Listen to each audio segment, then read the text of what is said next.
ഇന്ന് നമുക്ക് വയലാർ അവാർഡ് പരിചയപ്പെടാം. മലയാള കവി വയലാർ രാമവർമ്മയുടെ പേരിൽ മലയാള സാഹിത്യ സംഭാവനയ്ക്ക് നൽകുന്ന അവാർഡാണ് വയലാർ അവാർഡ്. ഇതിലെ സമ്മാനത്തുകയാണ് 1 lakh. എല്ലാ വർഷവും ഒക്ടോബർ 27-നാണ് നമ്മൾ വയലാർ അവാർഡ് പ്രഖ്യാപിക്കുന്നത്. ഫസ്റ്റ് വയലാർ അവാർഡ് കിട്ടിയത് 1977 ലളിതാംബിക അന്തർജനത്തിനാണ് ഫസ്റ്റ് വയലാർ അവാർഡ് കിട്ടിയത്. അഗ്നിസാക്ഷി എന്ന നോവലിനാണ് അവാർഡ് കിട്ടിയത്.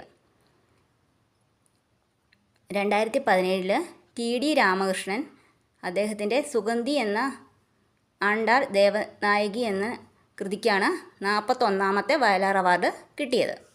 2018 ടി.ഡി. രാമകൃഷ്ണൻ്റെ ഉഷ്ണരാശി കരപ്പുറത്തിൻ്റെ ഇതിഹാസം എന്ന നോവലിനാണ് വയലാർ അവാർഡ് കിട്ടിയത്. 2018 42ാമത്തെ വയലാർ അവാർഡാണ് പ്രഖ്യാപിച്ചത്. 2019 വി.ജെ. ജെയിംസിന്